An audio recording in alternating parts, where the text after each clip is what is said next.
So, one of my favourite TV shows of last year has restarted again, that being Resident Alien. Season 2 has just begun, so I'm going to attempt to review the first episode. Let's get into it.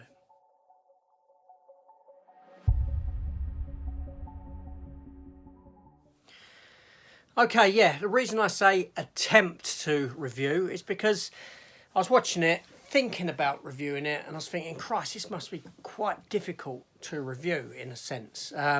So if you're not aware, but I'm assuming if you're watching this you are, Resident Alien is a sort of sci-fi comedy series on the Sci-Fi Channel about this alien that's come to Earth to destroy humanity, but he's sort of trapped here and he starts learning to integrate himself in human society and befriends certain humans and all this sort of a thing. Now, the alien, played by Alan Tudyk of Firefly, Dodgeball, he played the robot in Star Wars Rogue One and the Will Smith film with the robots, iRobot. How can I forget that? Alan Tudyk. He's quite a well-known actor. He plays this role to perfection. Now, this series is based on a comic book, a graphic novel series that came out some time ago. I'm not aware of the graphic novel series, as in I've never picked up an issue, I've never read it. I wouldn't have even known it was based on a comic book series had I not read that in the first place. Now, this first episode of season 2 is directed by Star Trek Voyager's Tom Paris, Robert Duncan McNeil, who does a lot of behind the scenes works in directing and producing this sort of a thing now, and the programme is produced by him also. Now, this first episode is called Old Friends. Season 1 of this show ran for 10 episodes, and like I said, it was one of my favourite series of last year. It kind of came out of nowhere for me. I'd seen the trailer, I was quite curious, I got interested, and then I watched it, and I was quite blown away by it.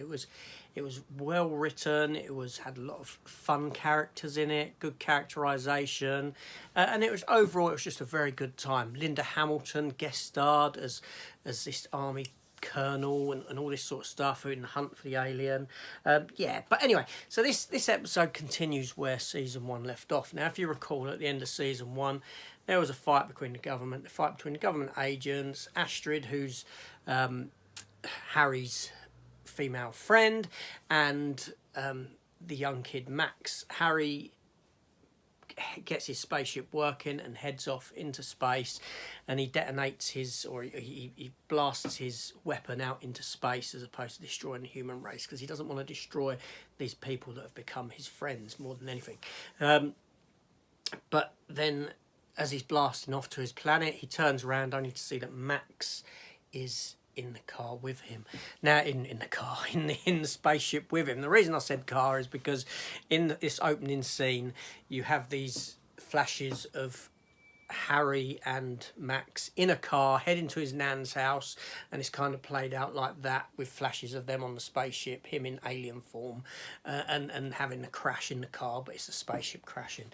Now, Harry himself, he's rescued from the spacecraft. We don't see this. He basically wakes up in hospital with no memory of who he is, no memory of his time on Earth, and he's in his human guise, and the nurse asks if he knows who he is, and he says, "Oh, I'm an alien and I've come here to destroy Earth," blah blah blah blah blah, all that sort of a thing. So obviously they think that he's gone a bit cuckoo.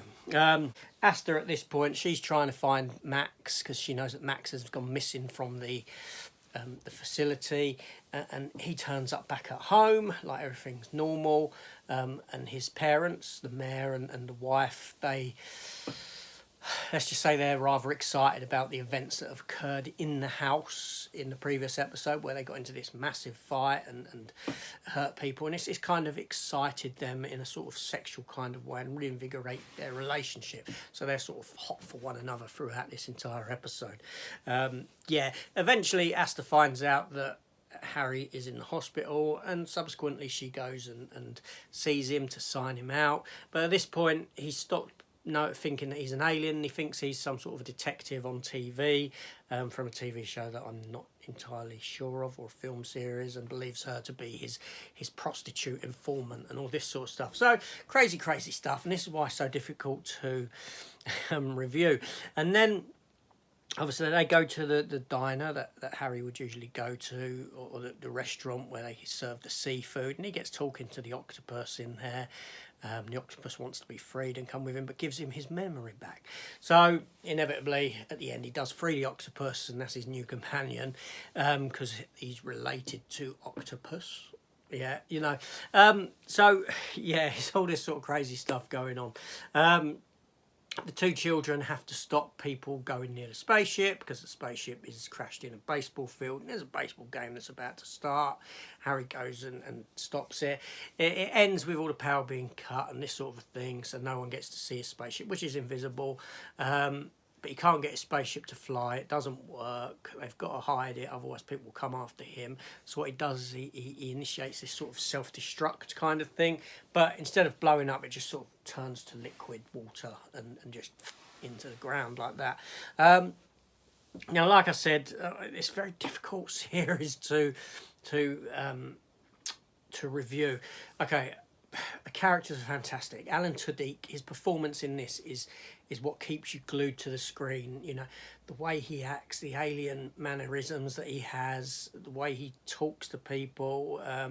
It's so rude but fantastic, and it's just so non-human the way that he just delivers lines and that sort of a thing. You'd think there's something wrong with him if you were a normal person. You know, the cast, the sheriff's deputy, the mayor, the wife, Asta, you know, all these characters are just very colourful, very vibrant, very, you know, in the way they deliver. They, you know, it's just a very, very well written program that deserves to be watched if you haven't seen it. It's a whole lot of fun, and I'm so happy that it's back on. And yeah, and I will attempt to review every episode, but like I said, when you've got him talking to an octopus in a fish tank, and then being his moody self towards the kids and swearing and this sort of thing, not in a bad way, not the F-bombs or anything like that. They might occasionally creep in, but it's, you know, it's just a very irreverent type of a humour, and it needs to be watched to understand, basically. But yeah, anyway, so that's my thoughts on the first episode, and great that it's back on. Always a joy to watch this. The week goes pretty fast, episode to episode, because you know, I'm just waiting for it to come about. It's just very, very good. Anyway, this is AJ. Thank you for watching. Done my best with that one. But there you go. Please consider hitting the subscribe button, coming to the channel, joining me, all this sort of thing. And I'll see you on the next one. Take care all, and goodbye.